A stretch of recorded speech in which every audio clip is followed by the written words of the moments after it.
business. Thanks for coming out tonight. I wrote me a manual, a step-by-step booklet for you to get. Oh, I make money move. You can't see me, my time is now.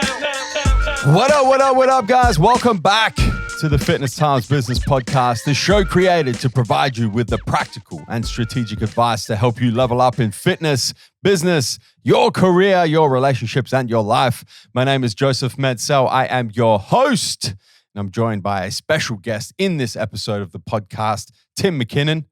Welcome to the show. I'm overwhelmed with happiness. I'm happy to hear. I'm trying to get my voice to that level of excitement, but honestly, I am inside. It'll get there. So I'm doing my best. It'll get there. Trust me. The energy is infectious when you're in the podcast. Hey, man, a little bit of background for the listeners and the viewers. You've been involved with MJ and TMJ Apparel for a number of years now as a member of our sponsored athlete team. You are an open heavyweight bodybuilder. Yep. You are an maybe not currently, but no. Let's say in off season at the moment. Yeah. You are an online coach, one of the most renowned and well respected online coaches, definitely in Australia. Yep, thank you. And you coach a lot of the top athletes in physique-based sports, men's physique athletes, classic physique competitors, bikini athletes. You got a whole big team. For sure, yeah. Coming in, especially in the next few weeks. It's competition season here in Australia. Best time of the year. Yeah. And we have tried to get you on this podcast. This is your third attempt. Hard to keep sitting down in the chair. Well, every time we bring you, it's funny, man, because every time we bring you to Adelaide, as we do with all of the athletes, right, is we jam pack as much as we can in 2 or 3 days. And so you got this shoot, and then you're doing that video shoot, and then this photo shoot, and the 2 times before this that you've been here, you've been like within 4 weeks out from a show. Absolutely just zombie mode. And I remember we've just packed too much in. And I think last time you actually fell asleep on the couch. Yeah. I remember it being a great sleep until I was woken up. Yeah. And I was like, don't worry about the podcast, man. We'll just get it in next time. Yeah. And funnily enough, you're in Adelaide at the moment because you have one of your clients is competing in the South Australian State Championships. Yep. Jesse White. Shout out to Jesse White. Yeah. Shout out. In 2 days' time, the show that we run here. And you let me know you were coming, and I said, that's it. Number one priority. We're getting you on a podcast. That's right. Yeah. And so we're here. We made it. Sure. Let's do it. We made it. All right, man. Look, a couple of things I want to unpack. The first one is for the listeners and the viewers who don't know much about you, or perhaps they're meeting you for the first time, your origin story. So I want to unpack, who you are, where you've come from, what your life experience has looked like up into this point. And then there's a few things that I want to dive into that I think we're going to be able to extract a lot of value and practical and strategic advice for the listeners, for the viewers, to help them on their life's journey, whether it's business, whether it's fitness, whether it's personal development. You're a very interesting guy.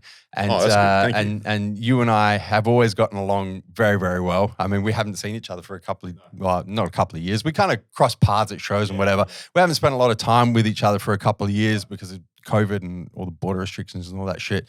And you just busted on in like an hour ago here, and it's like we saw each other yesterday. 100%. So good times. I have that. I'm either it's like polarizing. I'm either liked or hated. Yeah, it's one of those. It's either like, oh, Tim's here, that's awesome, or oh no, oh boy, it's either one. So I'm glad it was the first one. Always, man, always welcome here. All right, so let's dive in, man. Let's start with the Tim McKinnon backstory, the Tim McKinnon origin story. Let's go right back. Well, a lot of bodybuilders have that sort of backstory where they had the posters of Arnie on their wall, or they had the magazines or whatever. Mine's not like that at all. I didn't really know what bodybuilding was when I got into the gym. It was more of just a release for me because I was into sports, and I was actually at uni, and my parents just thought I should do something more physical because I'd left school and I stopped doing all my sports, and I was just looking for, I guess when I was at uni, I wasn't doing anywhere near as much, physical, there was nothing for me to have that outlet with. And so they gave me that gym membership for me to, get out of the house basically, because I was in between studying and I used to computer game a lot, play lots of games. Yeah. And I was sitting at my table a lot, and just, that seeing your son change from being a physical guy to a very academic focused person or just sitting in front of the computer all the time, they sort of pushed me towards that. You know, they were like, you know, you should do this. Like it might give you that outlet. And, you know, they know that because I had ADD when I was a kid as well, you need to have a physical outlet when you have ADD. It's a way for you to like reset your brain chemicals basically. And you're academic, right? Like Yeah. you're a pretty smart guy. Yeah, it's my, you know, I guess that's where I spend a lot of my time learning and reading, and that's my focus. The physical aspect of what I do right now is like 3% of it, you know, and I don't put it down to being a predominantly physical guy. It's more about understanding what I'm doing. And so that's originally what drew me towards bodybuilding. You know, it was, yes, this is a physical sport, but you know, other people that I saw doing well, there's this element of, even if they don't understand what they're doing, there's an element of understanding the process that they need to go through. So it's not necessarily like the scientific background of it or being, you know, in a lab testing yourself like to that degree, but it's a really, you know, deep understanding of the process that even, you know, if you're not a predominantly academic person, you're still aware of what you're doing, you know, and that's super important. I mean, for me anyway, that was what drew me in, and it's where I found the difference between me and other people was just, you know, the intense understanding of it and researching it and finding out new things and, you know, putting myself in a position to not feel like I know everything, you know, and also understanding that it's impossible to know everything. And once you feel like you know everything, you don't know everything. You know, that's the biggest well, thing. the more you know, the more you don't. The more you know, the more you know you don't know. That's right. Yeah. That's the saying. And so a bit of I a think, tongue twister. I think because of the academic side, you know, I was studying engineering originally. Because of that academic side, I feel like I always knew that about this sport. You know, I knew that there was never an end. Like you can never truly master it in terms of understanding. Yeah. It's more just your application of that and putting things in the right order for you, you know.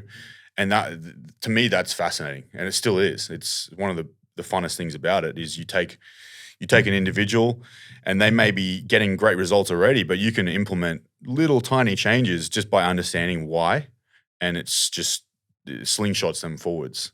You know, and everyone calls you like a wizard and all this sort of stuff because it is pretty much like that. It is magic when it works. You know, you're taking something, it's like reinventing water, you know.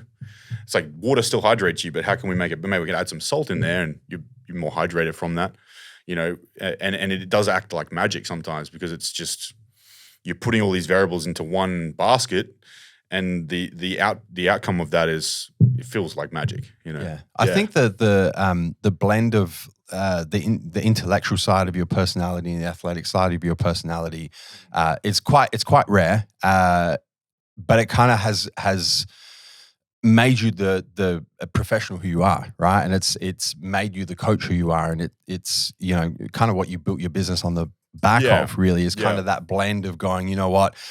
So much of the time you kind of think about physique-based sports and athletes and coaches, you know, it's just about like eat as much food, train as hard as you can train, take all of the different supplements, and it's just, you know, intensity, and that's all there is to it. But you're kind of able to go a little bit deeper than that and peel the different layers off the onion and kind of go, okay, well, let's think about from an intellectual perspective how we can make this better, or how I can make myself better as an athlete, how I can make my clients better, you know, under my coaching. But anyway, we're getting a bit, I want to go down that path, but we need your origin story, man. So you do well at school, right? Yeah. That's the academic side. You also play a whole bunch of different sports, bit of basketball and whatnot. You come to university, you enroll in engineering, and that's kind of when you find the passion for bodybuilding. Yeah. You know, when you do all those things at school where it's like, what am I going to do? What's my career? You know, you do those questionnaires. Every time I would get engineering, that's why I did it, is a questionnaire told me to. And the reason why is because engineering apparently has this aspect of leadership.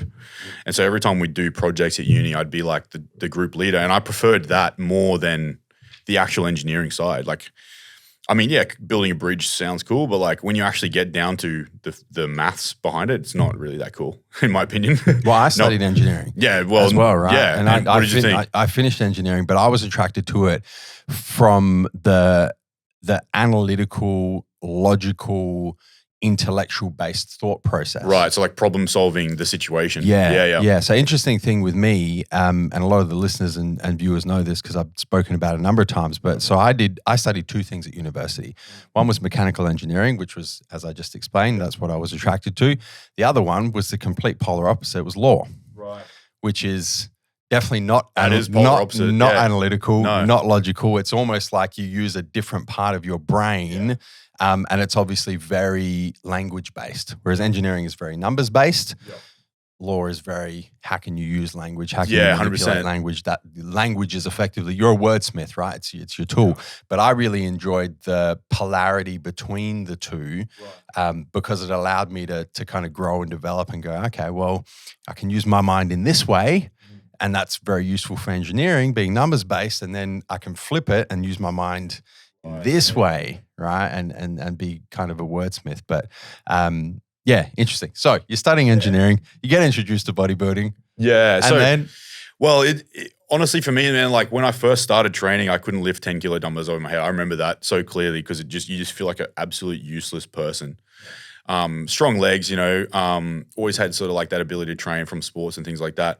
I think for me, it was like, because of how weak I was, it was like a challenge. I was like, you know, I need to be able to do this. Like what human being can't put the arms over their head with some weights in it? And even just a chin up, you know, not being able to do one chin up, things like that. I think it really sort of made me think, you know, I can't, if I needed to get out of something, or like pull myself out of something or do, you know, your physical weakness is like quite shocking. And even though I was like a very physical dude from sports and things, I was still pretty weak. And so that just realizing, you know, that you're missing some aspect of being human, I suppose, especially a male human, it kind of just was like, I think that really motivated me originally. I just felt so useless, you know? And so then feeling stronger and feeling good and that sort of general well-being of having more strength and just, you know, you're working on yourself is a really great, I mean, you know, yeah, you get more attention from girls as well, you know, you get more attention from guys. I get way more attention from guys now still, but yeah, likewise. But yeah. But it's weird like that, yeah, isn't it? it's kind of weird, but you know, still I've made some good mates and things like that. But I think that aspect, especially when you're a young guy, you know, like 19, 20, you know, that aspect of just becoming and developing your physical body, because if you're an intellectual person, I think you develop your mind quick, well, relatively quick, maybe not in a maturity way, but like you think quickly, like your brain develops in that sense, but your physical body is like 12, you know, you look like 12, you know? And so it was great to feel like my physical and mental were starting to match in some way. It's kind of a weird concept, but that it does feel that way, you know? And so then you're exploring that. And I was not one of the, like I said at the start, I was not one of those bodybuilders that, I'm not one of those bodybuilders that always wanted to be a bodybuilder, you know? And so, you know, competing was sort of, it was more of an exploration of how, rather than I just want to do it so bad. I was just more interested in how it's done, how I could look that way. Maybe I could. And I feel like I had a good ability to, you know, with like all of the academics and things, you know, it's like studying, you know, you have to force yourself to sit there and study. There's an element of like discipline involved in that. And I feel like I had that. And so it was more of a test, you know, how can I do this? Can I get on stage and can I resist carbs and can I do all these things? More of a test of my ability than I want to be a bodybuilder. Does that make sense? Yeah. So that's kind of that if I think about it, you know, that was the defining moment, was like, am I capable of doing something? I've got myself to this ability with strength. I have this physical, you know, I look a certain way, physical, body, mental, you know, mindset and things like that. But, and I'd progress from that weakling, but like now what's the next thing? Rather than I want to be a pro bodybuilder, it was more about, you know, can I achieve this? Can I do this? Never really thought about it in terms of leveraging for business or marketing or anything like that. That's the later thing. But it was more of just like, you know, I've always been subpar physically. Now I want to try and be like something that no one else can do.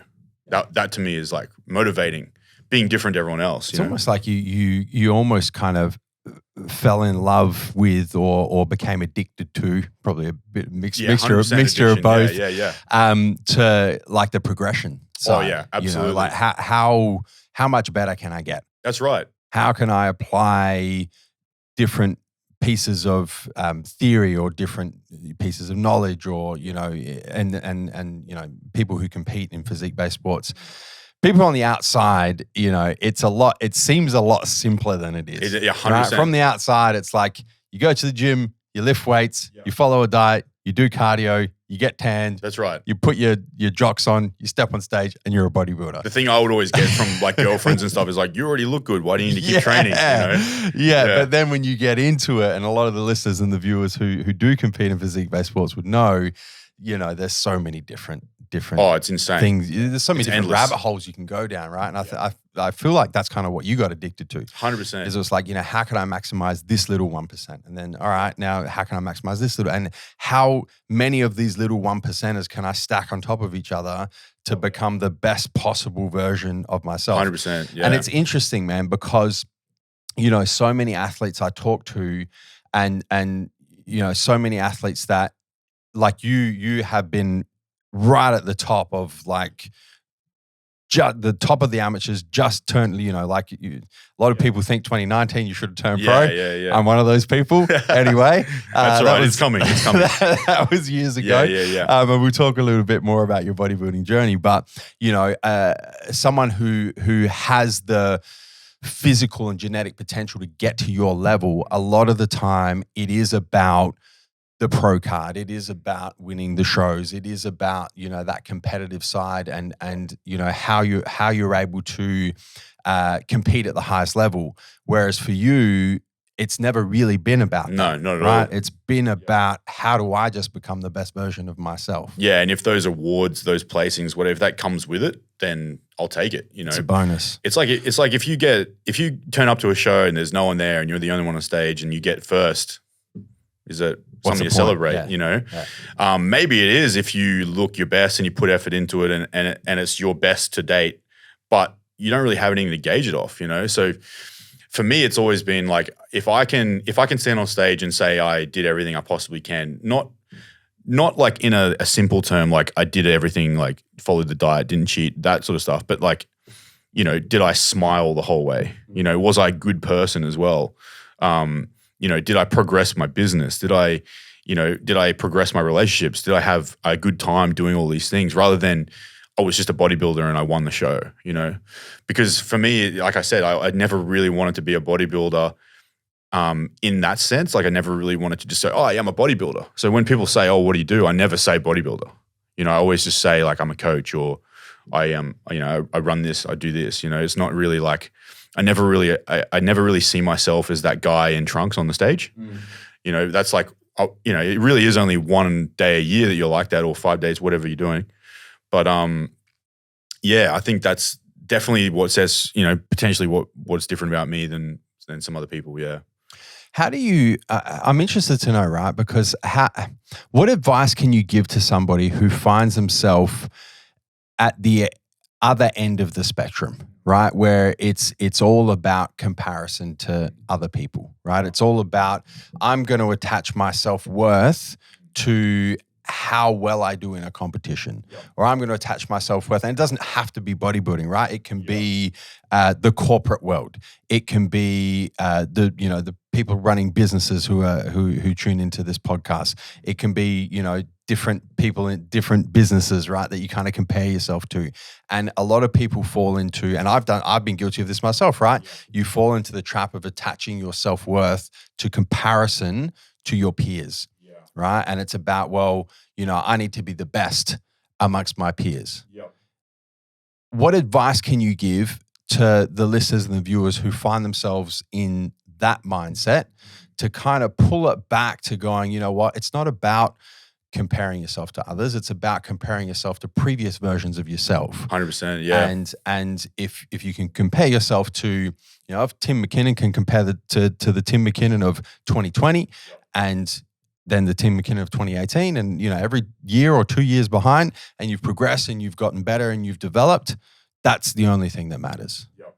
What advice can you provide in that regard? How do you swing the mindset?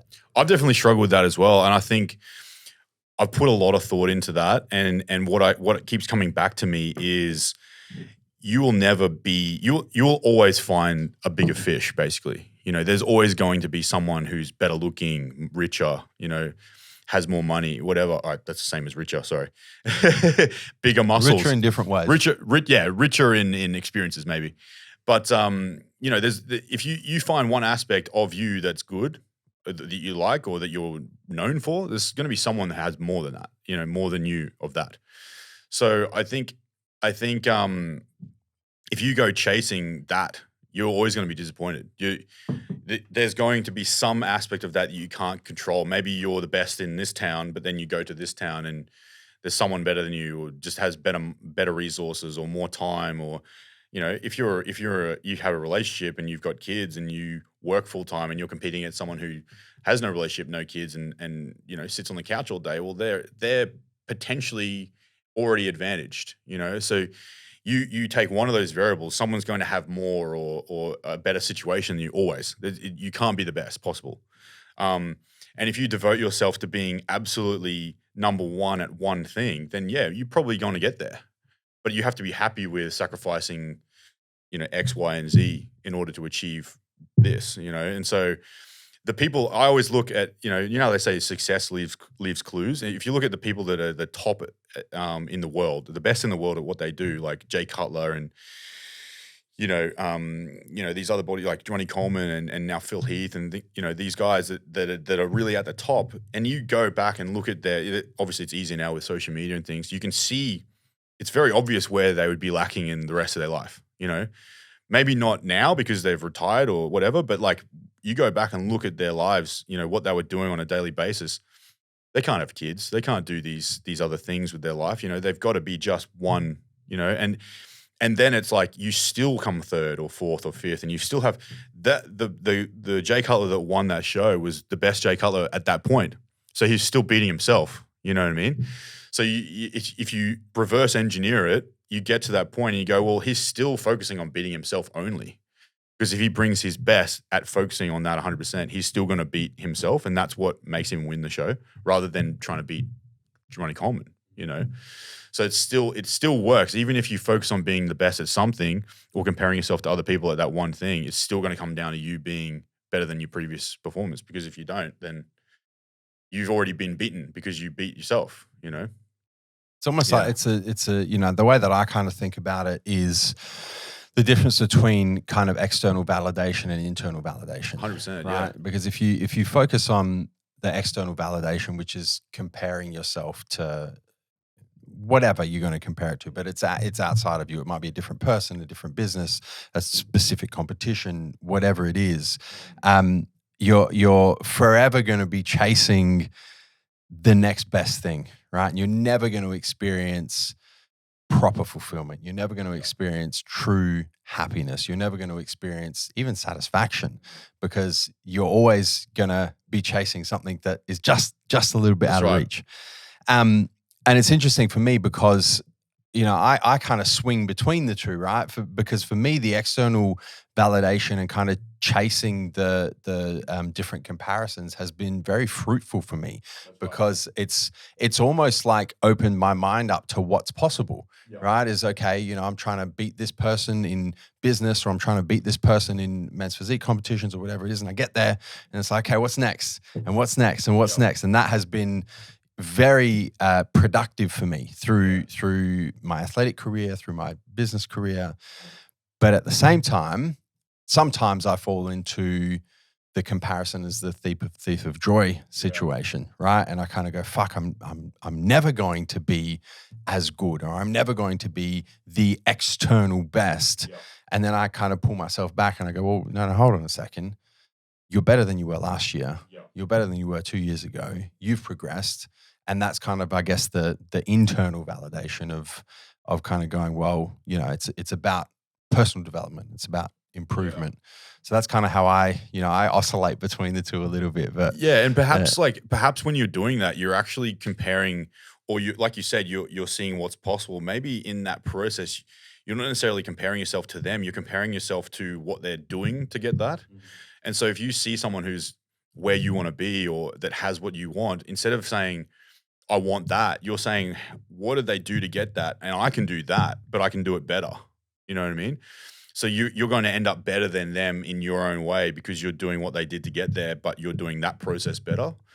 And when maybe that process or that decision aligns with your major goal, like your the big goal for you, maybe that aligns better, and that's when you feel fulfilled because you're no longer focusing on beating them. You're focusing on doing what they did to get there better than them. And then that's actually the it's the same thing, but it's reverse engineered, you know. And then you take it as like, I want a Ferrari. How did they get a Ferrari? Oh, I did this, this, and this. Okay, I can do this, this, and this better than them. I can get a Ferrari, but I'm going to get this, you know. And it's still about beating yourself, but it's using their process as an example of what's, you know, the benchmark for achieving it. You know what I mean? Yeah. It's like I'm the youngest pro ever. Awesome. You know, but are you the healthiest youngest pro? You know what I mean? And so there's a level up with yourself, you know. I can be the youngest pro ever, but I can be the healthiest youngest pro and I can be happy as well, you know? Yeah. It's funny. I'm reading a book at the moment by Ray Dalio. I don't know if you've heard of Ray before. I haven't, no. So he's the founder of a hedge fund called Bridgewater. Okay, biggest hedge fund in the world. Yep. And I've read a couple of his books. The one I'm reading at the moment is called Principles. And one of the things that he says, I think I read it this week sometime, maybe it was last week. Anyway, it's been recently, is he said, one of the things that I've learned, and he's in his 70s now, right? So the book is kind of reflecting on a life that has been, and he says, one of the things that I've learned is that as a human being, you can get good at anything. Right? It's part of being human, right? Is you can learn, you can develop, you can apply different lessons, and you can actually become good, if not great, at anything you want. Yep. But you can't get great at everything. Yeah. So you have to choose what's most important. Absolutely, yeah. You have to choose what your major goals are. Yep. You have to choose what you're willing to prioritize and then apply yourself to that, and you can become great. Yeah, absolutely. And I think that's the crucial thing, you know, like if you don't truly want something more than, it's like that, have you heard that quote? It's like you want it more than you want to breathe. Yeah, it's Eric Thomas. Yeah. So it's like that. It's the same. If you don't want something more than you want to breathe air, then you're not gonna put everything else aside. You know, and so yeah, I think, you know, in if you're comparing yourself to other people, you have to first decide whether you actually want what they're doing more than you want to breathe, because you're actually competing against someone who literally would suffocate to achieve what they're achieving. And if you're only just sort of interested in that thing and you're comparing yourself to that, maybe you're not actually comparing yourself to them. You're comparing yourself to their urge to be that drive, that discipline, that wanting to achieve more than they want to breathe. That aspect of them is what you're actually aspiring to rather than the actual goal. And so if you can take that and be inspired by that and use it towards what you actually want, you're not going to be them necessarily, but you're going to really excel and be the best version of you in that direction, because you're using that discipline, that urge to do it more than you want to breathe, you know? It's real, brother. Yeah. It's real. Anyway, I want to go back to your story. Yeah, for sure. I knew this would happen. We just go off on this tangent, but it's all good. All right, so doesn't mean just stop in the middle of nowhere and don't breathe. No, exactly. Suffocate yourself. You know? No. All right. So university, engineering, you get a couple of years into engineering, you've discovered bodybuilding, you start competing in bodybuilding, you go, you know what, engineering's not for me. You go and switch and you go to a business, you start studying marketing, business. And at that point, you also start PTing. Yes. Right. And this is your kind of introduction to coaching, really, what would become coaching. So talk me a little bit through your initial stages with the PT business.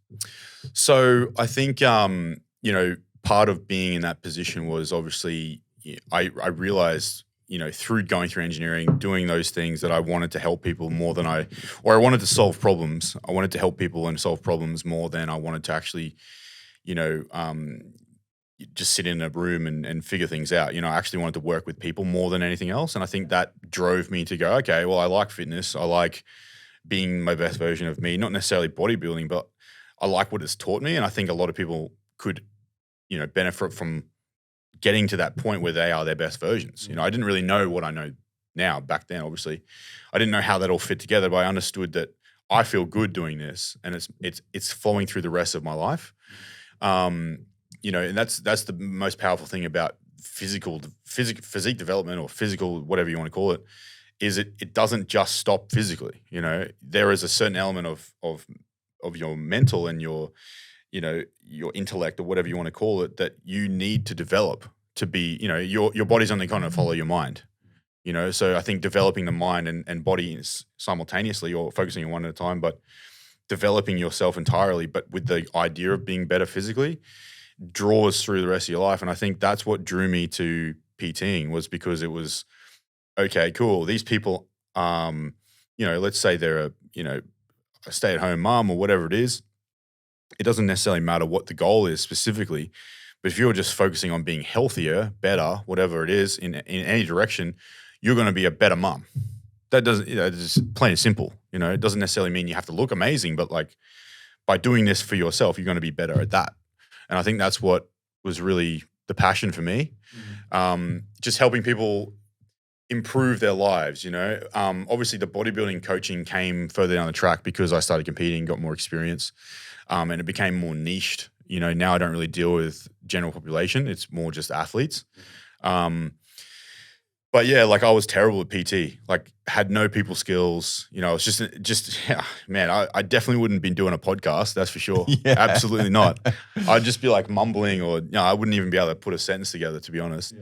Yeah. Totally different person. And that's the cool thing. You know, you look back at your physical development, you have changed mentally. And that's the biggest change. You know, I see with clients, you have this physical body that's drastically different, you know, but the biggest difference, and if you know that person on a personal level, you know that they have changed as a person mentally. You know, it's crazy.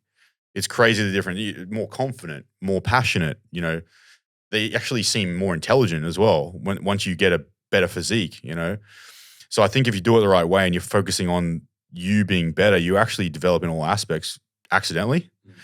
And that part, you know, trying to teach people, you know, or just being involved in teaching people that through PTing and coaching is very fulfilling, man. It is like it for me, you know, when someone signs up, they see the perceived value as higher than the price. For me, it's like the pay that I get out of it is way lower than the perceived value I get as a coach. I'm fulfilled, you know.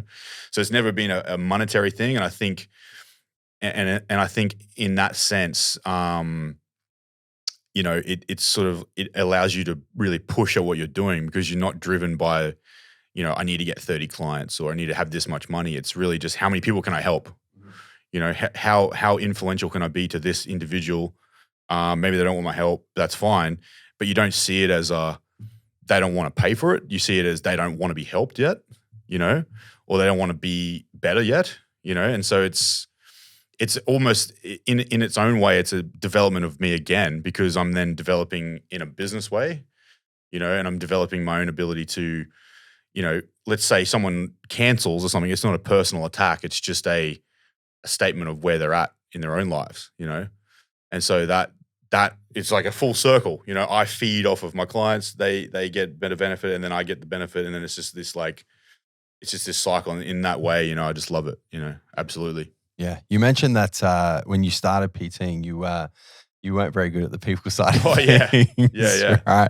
Terrible. And I know that that you kind of moved away from the physical PT and you started working under what was the gym that you Biologic Labs. Biologic Labs. Yeah, that was the one. Yeah. And that was really, I guess, the next phase of your introduction into coaching, right? Where you were really kind of able to apply your intellectual abilities and combine them with the physical abilities. And that was almost like the unlock for you. Right? 100%. Yeah.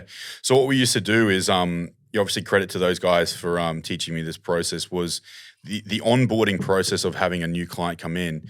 You know, when I used to PT at the gym on my own, the struggle for me was getting to know the person, you know, those people skills. That was the issue for me, to get that rapport where they wanted to continue.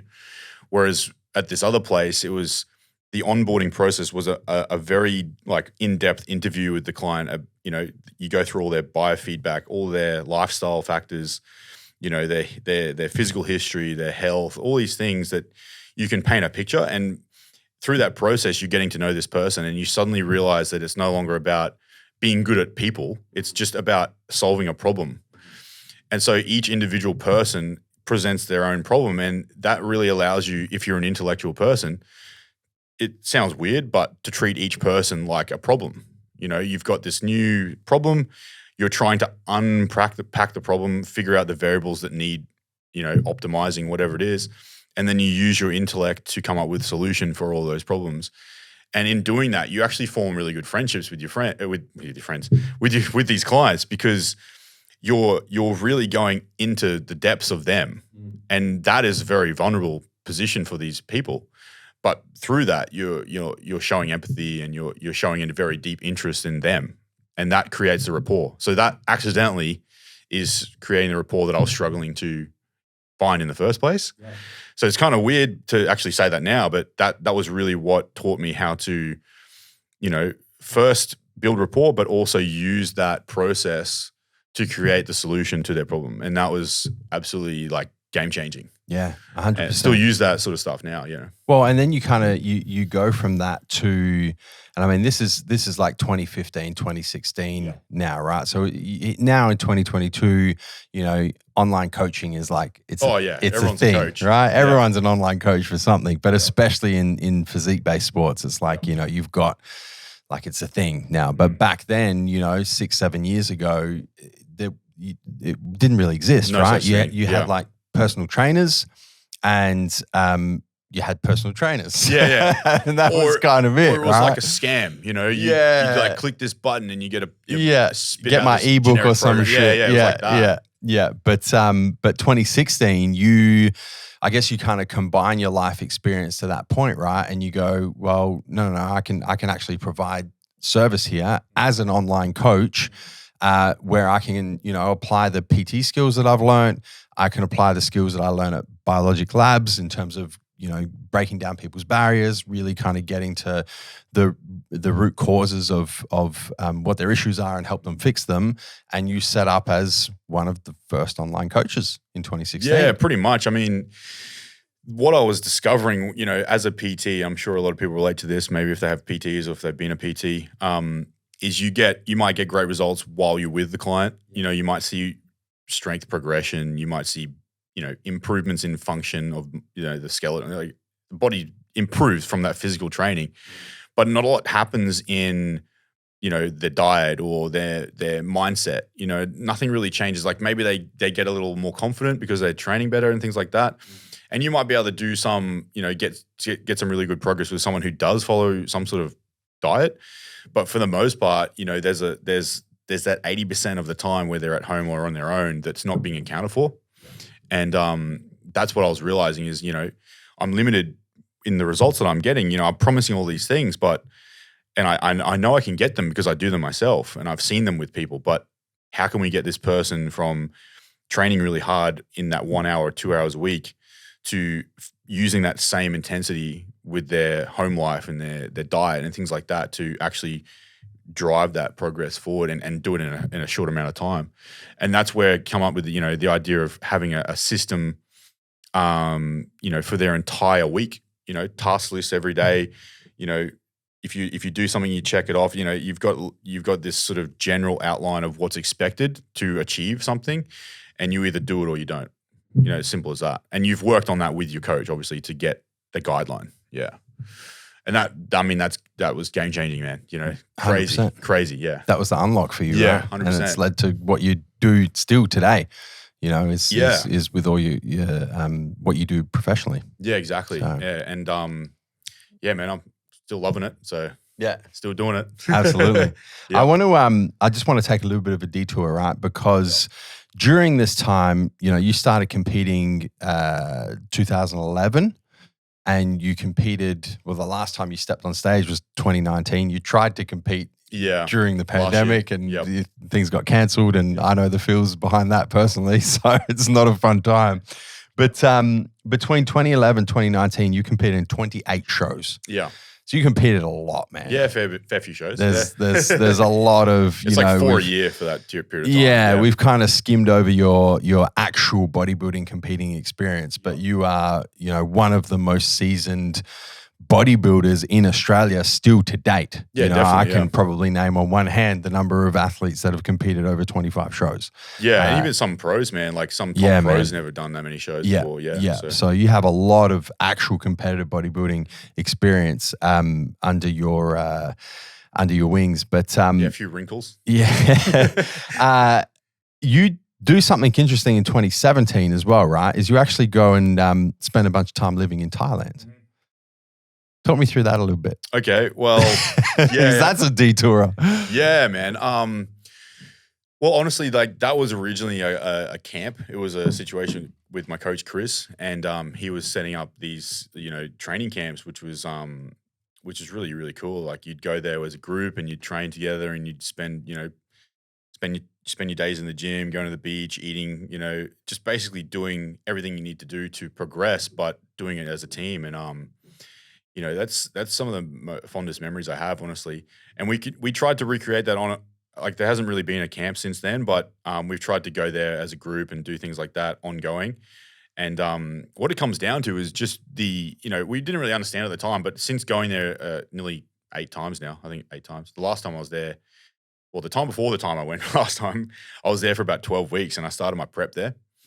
And what I've worked it out to be, it's just the general energy in that place. I'm sure it's not the only country like that in the world, but it's got either something to do with religious thing or maybe it's a cultural thing. I don't know, but it's generally just more relaxed. There's less stress in the air. I don't know how to explain it more than that, and what I find with also is the food's organic. The not necessarily the tap water, but the air is clearer.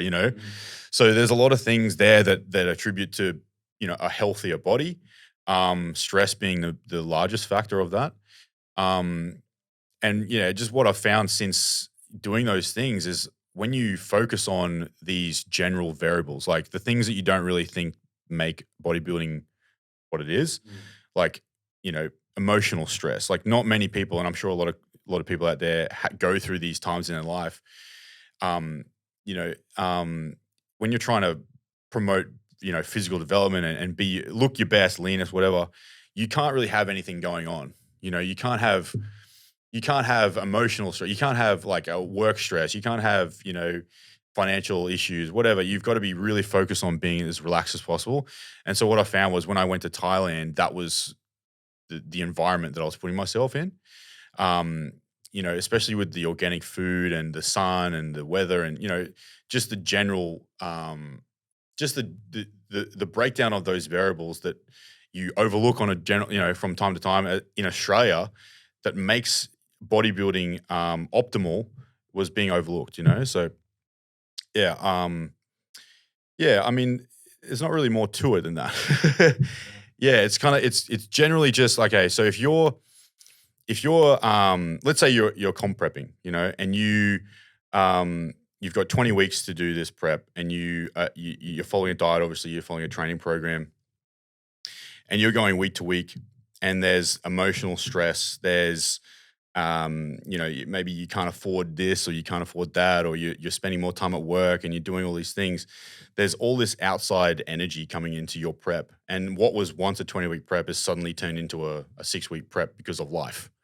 That's what I tell a lot of my clients is if you need 20 weeks, you actually need 30 because there's that 10-week gap that you need to give yourself just because of life, And so if you have the ability to go to this location where all of those life things don't affect you anymore, like general stress, the weather's good and all these little tiny things that are possibly overlooked, your progress is ridiculous. Your body responds. There's this sort of, you almost have like this chemical energy from just the environment. You're more in touch with yourself and your needs and, like, are you physically fatigued or are you just stressed?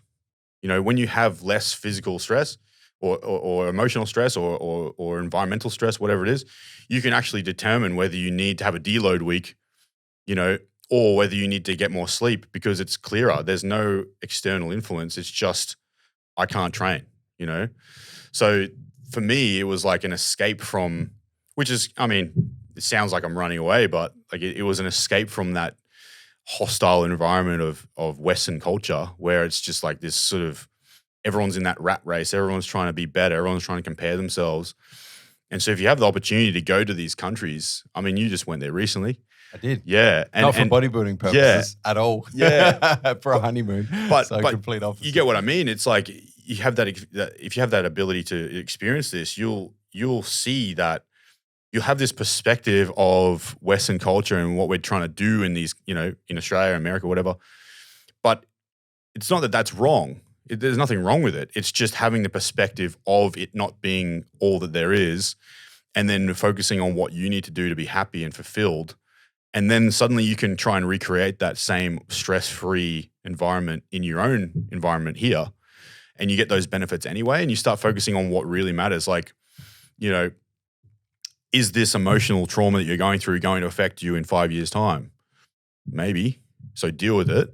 You know, get yourself to a position where you're managing that and working through it, and now suddenly your body responds. You know, so it's kind of like a holistic approach to bodybuilding. And I guess going to Thailand so many times, I didn't really know why, but now that I've done it so many times and I understand those things about, you know, managing yourself, I can see how it worked and why it worked. And now trying to recreate it with, you know, my clients and approaching bodybuilding from that holistic perspective, because I've experienced what life's like without all those stresses and all those sort of like expectations, you know, in the culture.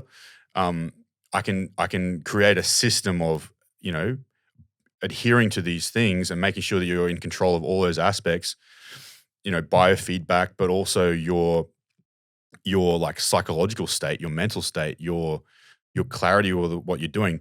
You know, even as far as like, are you smiling regularly? You know, it's insane what those things do to your body on a chemical level, on a cellular level, sorry. And so going through that, spending so much time in Thailand, I don't know if it's like, you know how a lot of people do those, like they go there and they live with monks for a while. It's kind of like that, my own version of that, you know?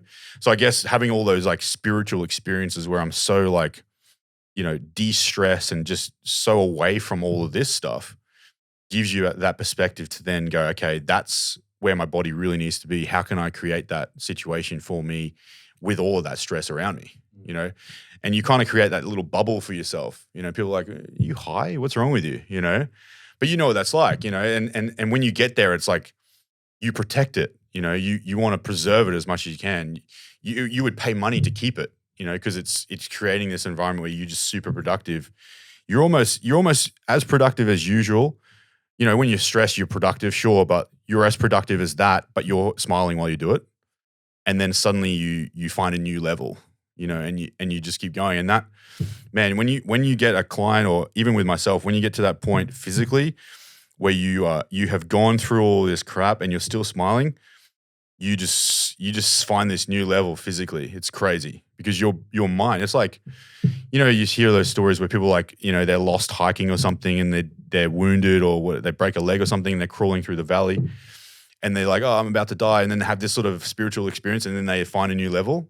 It's like that, honestly. It's like a small level, but it's like that. Yeah. Unreal, man. Yeah. So unreal. Yeah. Where does obviously that period of your life, you know, your main focus was being the best athlete you could be, right? And I guess the coaching thing was, yeah, it was still there, but it was kind of, you know, you can tell from your actions and you know the things that you were doing at the time that it was bodybuilding.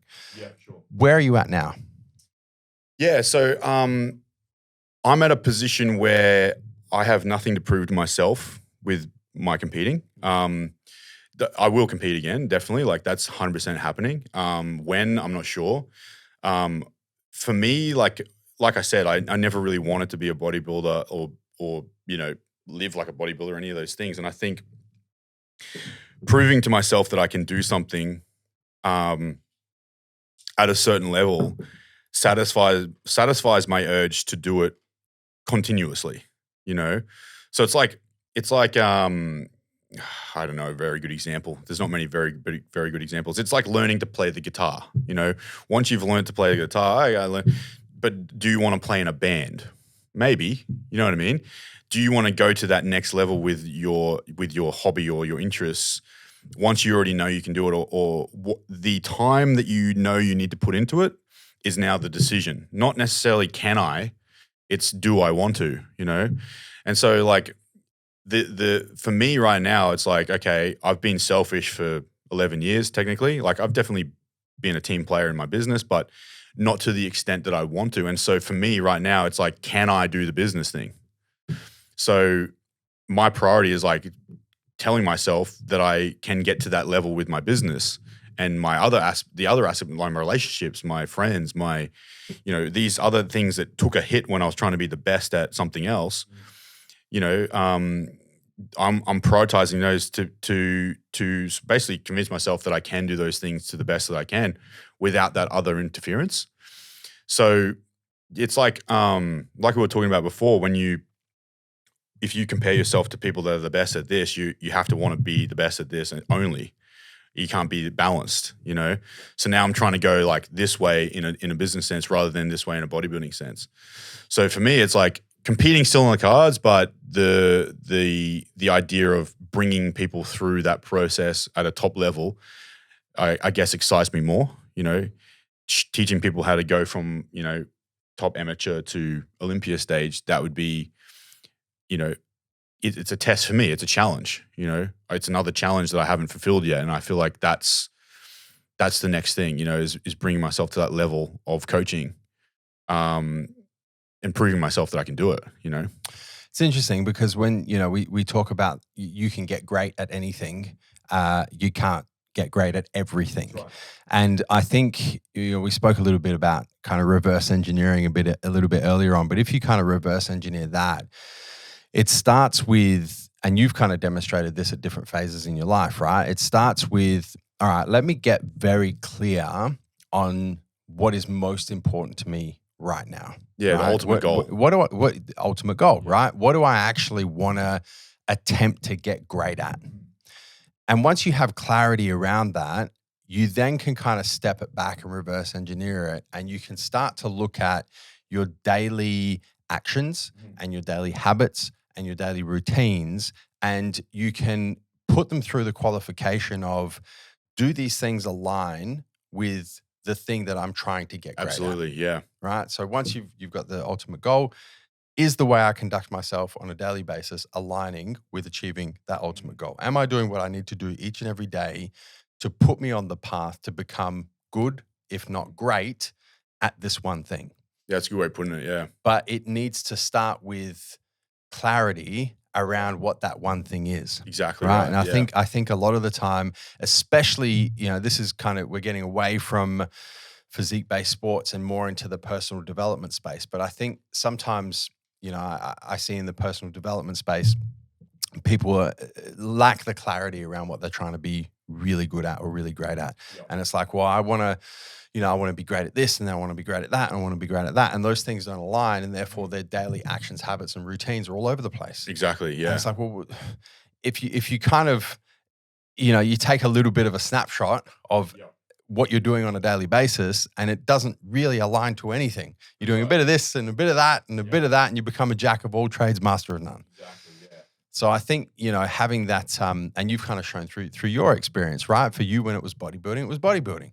And you were going to do everything you needed to do, such as move to a different country. Yeah, literally, yeah. And live there, right? To become great at that one thing. And now at this stage of your life, it's about, you know, how can I be the best coach I can be to my clients? So I need to make sure that everything I do aligns with and that's why that ultimate goal. Yeah. Well, 100%. That's why right. you're here right now, right? Yeah, it's like I was thinking to myself, you know, maybe it's not the Olympia, but if I was coaching someone for the Olympia, I would definitely travel there and I'd make sure they're good and I'd relax them and I'd be in the gym with them. And so why not? Why is this any less? This is important right now. This is the Olympia of September or October, whatever we're in, of 2022. So if I don't think that way now, I'm never going to be at that position because, you know, if I'm not thinking like a top coach now, how am I going to get there? You know. I'm not going to get there by sitting on my couch. Unfortunately. Well, maybe I could. What are you saying? You say online coaches sit on their couch? Yeah, well, It's the old that's laptop. the It's perceived. it's the laptop by the pool, right? Yeah, that's right. Yeah, the selfie. Yeah. Yeah.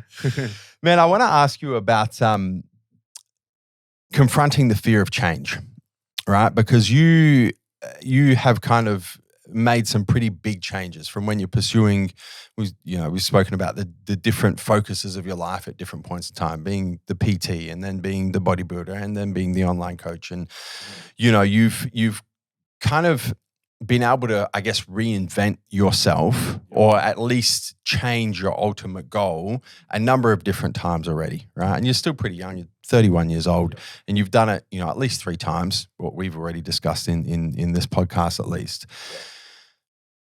Something that stops a lot of people from making those sorts of big changes in their lives is the fear of uncertainty, right? It's the fear of, this is what I know, this is what's familiar to me, this is the path I'm pursuing, and I'm too afraid to change because of the uncertainty that's associated with the unknown.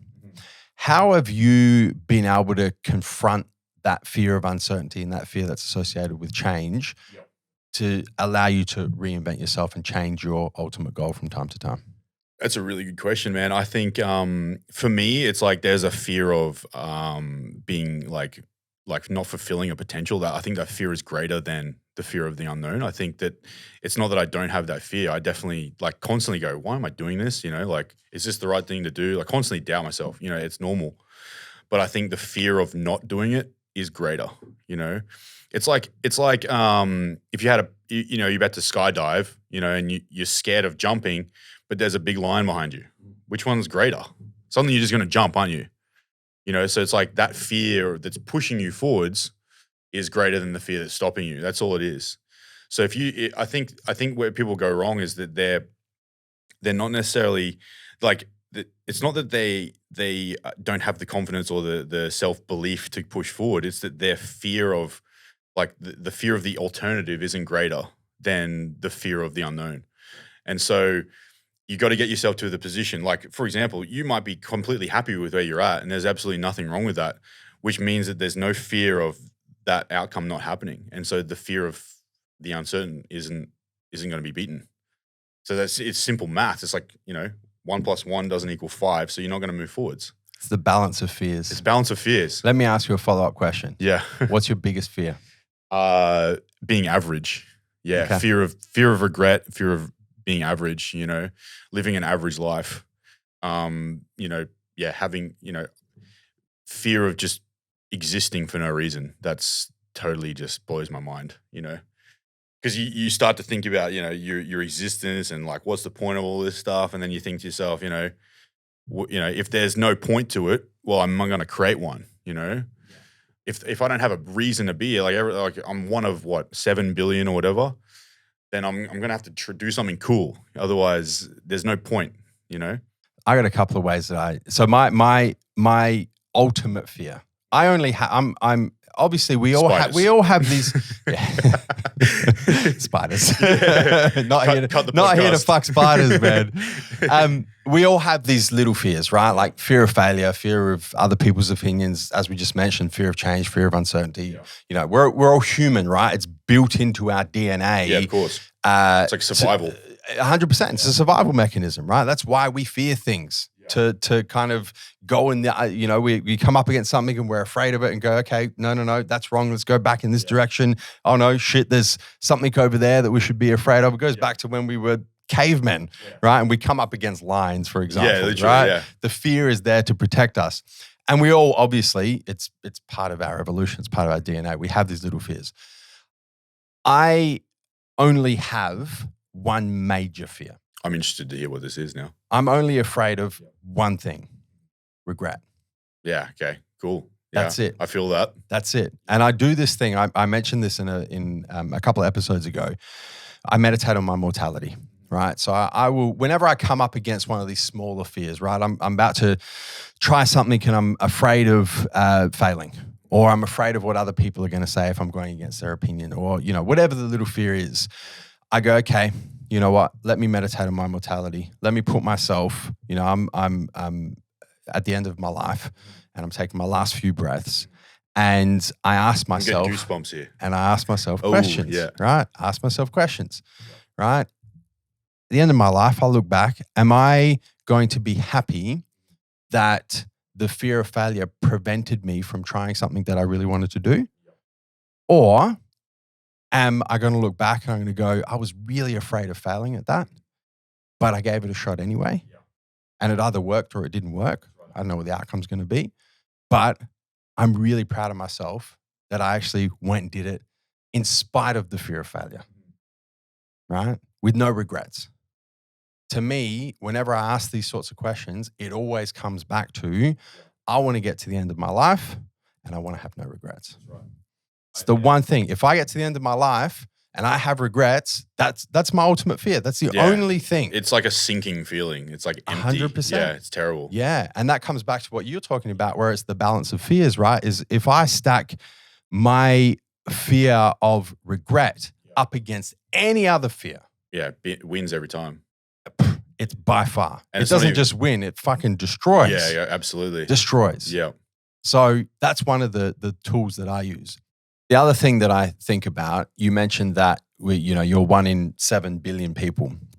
The other thing I think about is the chances of becoming a human being, right? And you trace it back to the chances of your parents meeting, right? And then you go back again to your grandparents on both sides meeting. The probability is just ridiculous. The chances of becoming a human are, it's not 1 in 7 billion, 8 billion. It's 1 in like hundreds of trillions. Like you shouldn't be a human being. Yeah. You shouldn't be here. You're already special. You've won the fucking genetic lottery of all time just being here as a human being. Yeah. That's cool. So I combine the gratitude that I have for being here as a human, as opposed to being a dog or an ant or a fucking rabbit or like anything, any other living thing, right? Or a tree even, right? Any other living thing. I'm here as a human, so I take the gratitude associated with that, and then I take the overarching fear of regret, and I combine those two things together. Yeah, it's unstoppable. It's unstoppable. What else is there to be afraid of? Yeah, exactly. How can I not have the courage to confront the fear of failure or the fear of uncertainty or the fear of change or whatever other fucking fear there is? Those two things combined is far exceeds anything else. Absolutely, yeah. That's powerful. So that's what I kind of come back to. And it's like, I think the thing with that though is that like, it's cool to talk about it. You know, it's like, we'll talk about it. I feel motivated right now. It's something that's like in you or not though. So I don't think there's anything wrong. Like, it's like, you know, you might listen to this and go, yeah, that's right, I'm going to go out and do that straight away. But there's absolutely nothing wrong with people that don't feel that or people that don't act on it. You know what I mean? It just means that the fear isn't there. And so there's like, if you're not doing what you want to do or want to achieve, or you're not acting on that, then there's an imbalance of fear there. There's something that's, you're scared of something else greater than that. And so you got to work out what that is first. If that fear is blocking this fear, that's actually what's meant to motivate you through it. Figure out what that fear is that's greater than this fear, because surely there's nothing greater than that, but there is surely, you know. So identifying that fear will go a long way, I think. You got to go very internal. You got to go into the depths of your own psyche. You got to go full Thailand mode. But this is, I mean, man, this is, you know, these are the keys of personal development, right? These are the keys of becoming a better human, right? I think a lot of these things I feel or I've thought through when I'm doing, you know, 5 a.m. cardio with like 0 carbs, 6 weeks in, you know, these thoughts, you know, you have to put yourself in a state of survival to have perspective, I think, you know, and I think that's also like a key thing to remember is like, if you're too comfortable, you're never going to see perspective in that sense. Yeah. So you should start getting busy being uncomfortable, and then you'll start to develop that perspective of a lot of things. I'm going to ask you this though, right? Because this is something else that I notice a lot, and this is something that I personally struggle with a lot. And I've actually never asked anybody this question on this podcast before. Okay. So I'm interested, but I think Pressure's on now. I think you're the right person with the right life experience and the right mindset to give a really thoughtful answer to this. So in the personal development space, right, we talk about these things that motivate us and the fact that we're confronting fears and, you know, we don't want to have any regrets and, you know, we're always trying to improve and we're always trying to get better. I sometimes struggle with taking that a little bit too far to the point where I struggle to stop and smell the roses, right? I struggle to stop and be grateful for and appreciate everything that I have accomplished in different areas of my life thus far, because I'm always focused on the next thing. I'm always focused on getting better. I'm always focused on the development side of things. How do you reconcile those two things?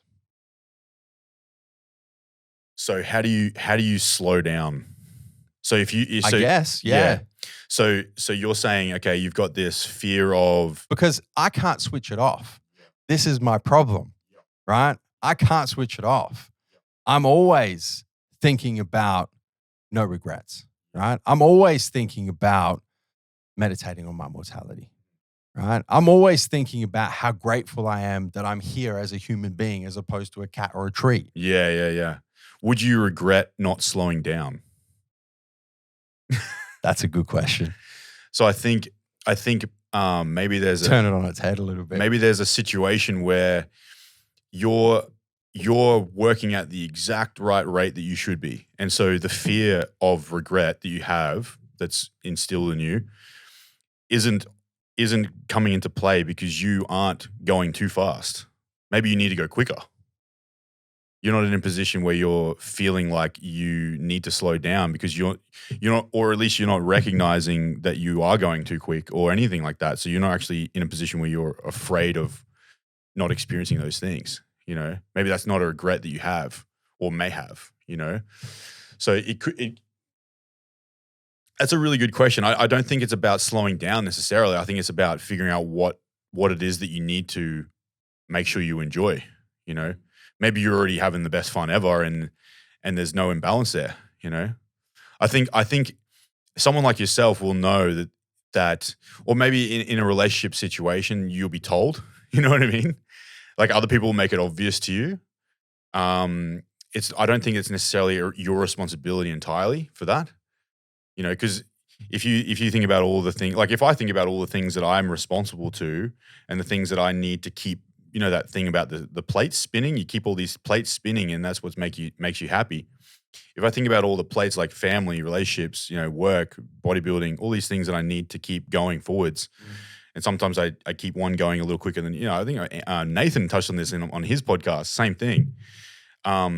If I look at all those things, I don't think that I am not enjoying those things, you know, and at some stage when potentially I was going too quick or not slowing down enough to enjoy them, I was made aware of them by someone else, you know, or someone close to me that's looking at what I'm doing maybe said something that you know, allowed me to see it from that perspective. But again, it's perspective. You know, you're never going to regret working hard if that's a regret that you may have. So it's kind of like a catch-22. I don't think you can be perfect, you know. I don't think you're going to get to like 95 and go, I regret not pushing myself, but you may regret not enjoying the environment or something. You know what I mean? It depends what it is. So that is a really good question. You know, it's tricky, isn't it? It's really tricky. And I think it's really just the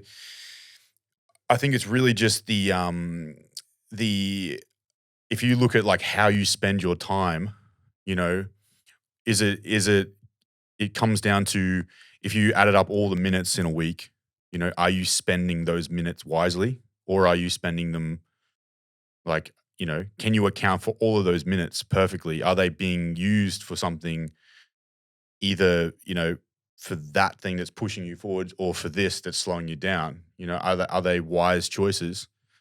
And if there's any minutes that aren't being used for something good, that's benefiting you or that you're enjoying with, fix it, because that's where you potentially going wrong. You know, I think that's worked for me anyway.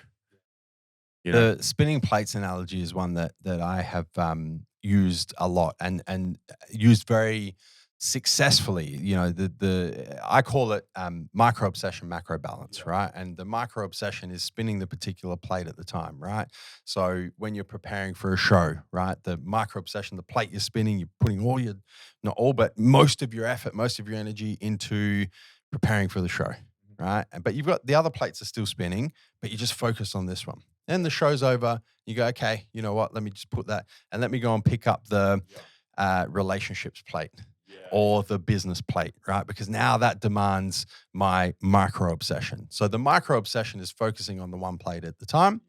And the macro balance is understanding that there's a lot of different plates that at different times you're going to have to obsess about. Exactly, yeah. You're going to, you know, and for me personally, that's led to high levels of success as an athlete. It's led to high levels of success in business. It's led to high levels of success in all different areas of my life. It's been incredibly productive for me. The problem is, and it ties back into what we opened the show with, right? The more you know you don't know, right? And as I'm kind of experiencing, you know, greater and greater levels of success in different areas of my life, I kind of go, well, the analogy breaks down for me at the point where I'm always spinning plates, right? So I actually never get to just stop, right? And let the plates do their own thing because I'm always going, what's the next obsession? What's the next obsession? What's the next obsession? So I'm at a point now, you know, personally in my personal development where I'm trying to find a different analogy. Because I'm like, it served me well up into this point. And now I'm at this point and it doesn't serve me anymore. So there's an imbalance of effort to fulfillment now. Would you say that? Possibly, yeah. Something I think I'm trying to figure it out. I'm trying this is, you know, this is raw and open and honest for the viewers and the listeners. And I think it's important that I share this 100% because it's not like I have all the answers, right? No. Yeah. You guys are on personal development journeys trying to get better in different areas of your life. I'm trying to do the same thing. I'm always trying to get better. I'm always trying to learn. I'm always trying to get to the next version of myself. And this is where I'm at now. Yeah. And I'm trying to figure out. It's really interesting. Yeah. I'm trying to figure out what the next I kind of think about that a lot too, because it's like I would imagine myself at the success that I'm aiming for already. I try to visualize what that would be like. And then what? And then I think, you know, it's like, okay, that's great, you know, but for me, it's like, okay, the time's going to pass, you know, it's going to happen. You can't stop that. It's inevitable. And it's how you spend that time in that, you know, in that process that's important, I think. And I found that, you know, you're the same in that sense that you have to be pushing, you know, you feel like you have to be pushing because you have that fear. But sometimes, you know, for example, if you sat there and just said, okay, I'm going to let the plate spin and I'm going to face the wall and do nothing. If you were to log that in a calendar, it would say face the wall and did nothing. And that's time spent. So whether you sit there, face the wall and do nothing, or you do something productive, the time's being spent anyway. So you're just not going to be happy doing nothing facing a wall. That's not you. You have to be doing something with that time. And so for you to feel fulfilled, it's not going to say sat, did nothing, face the wall. It's going to say worked on A. And that's you as a person.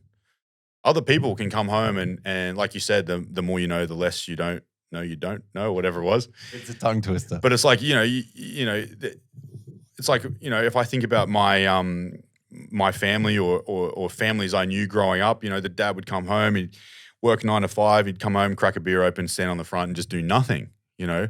But that's still recorded as did that time. Even though it's nothing, it's still being spent.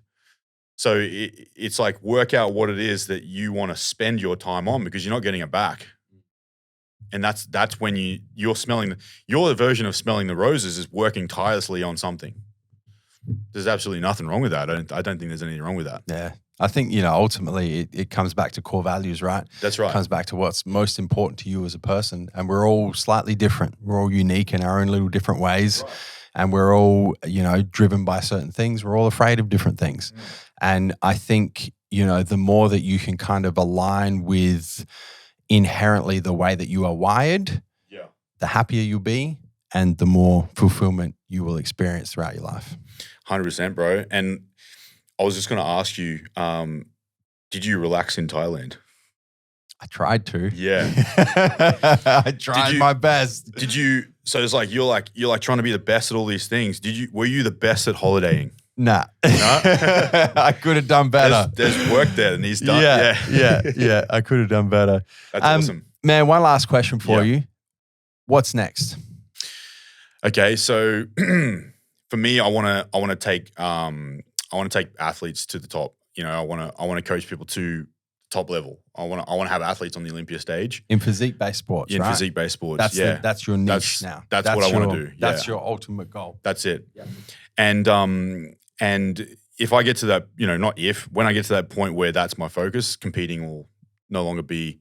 I'm always going to bodybuild, but being a competitor, like being an athlete and focusing, putting all that energy onto myself only, at that point will have to stop. So at this point in time, I'm still an athlete. I still train. I do all that stuff. We're talking 5-10 years down the track, obviously. Until that point, that's still going to be a part of what I do. But I know that there's obviously, you get old too, right? You can't be at that level as well. So I know that that's my ultimate goal anyway. There's less of a time limit on this than there is on the keep competing thing. So why wouldn't I put that time in now to be where I want to be? So for me, the next thing is just more of the same, more of what I'm doing. Just being more of that, living as if I'm already there. Trying to put myself in that moment and just be that person now. 100%. It's the foundation of manifestation. That's right. Yeah. If you can experience the emotions that are associated with achieving the goals you're trying to achieve, your subconscious and your conscious can't differentiate. 100%. So it's almost like you're already there. And then it's just, putting in the work, following the process, being disciplined with the process, and you get there. And enjoying it. Smelling the roses, as we say. 100%. Man, thank you so much. Thanks, bro. It's been a great chat. I've gotten a lot out of this chat, which says something, because I do a lot of these podcasts, and to have a guest like yourself, I mentioned at the start that you and I get along really well, and to have these kind of in-depth conversations. I know that the listeners and the viewers love listening and watching and being a fly on the wall, but I've taken a lot out of this conversation as well. So thank you. Me too. Yeah. For the listeners and the viewers who want to connect with you, just to say thank you for the podcast, or perhaps, if they're a competitive physique-based athlete and they're looking for somebody who's going to take them to whatever it is, whatever level they can achieve, whatever their genetic potential, their physical potential is, how do they connect with you?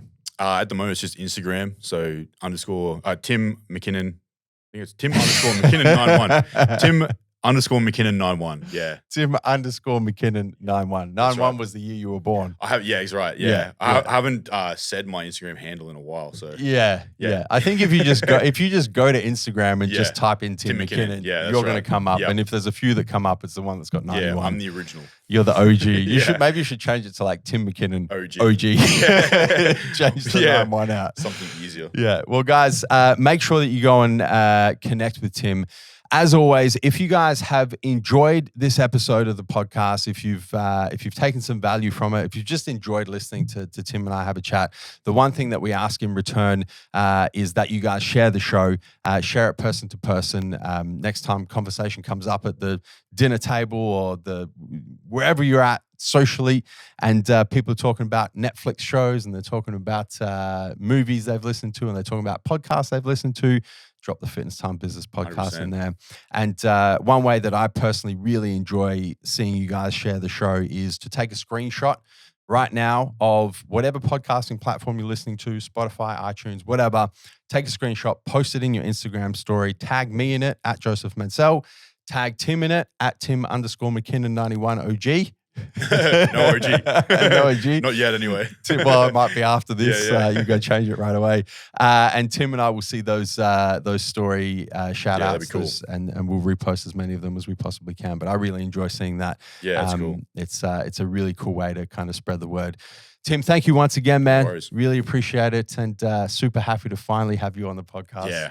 And I think the listeners and the viewers got a lot out of this episode. So thank you. Thanks for having me. Yeah. Guys, you could have been anywhere in the world right now, but you're here with us. We appreciate that. Until next time, we'll catch you on the flip side. Thank you guys so much for tuning in to this episode. We hope you enjoyed listening. A couple of things to round out. Firstly, if you've yet to subscribe to the Fitness Times Business podcast on your favorite podcasting platform, make sure you do that right now so you don't miss any future episodes. Secondly, if you guys took some value from this episode, the one thing we ask in return is that you share the show. And finally, if you've yet to leave us a 5-star rating, make sure you do that before the next episode.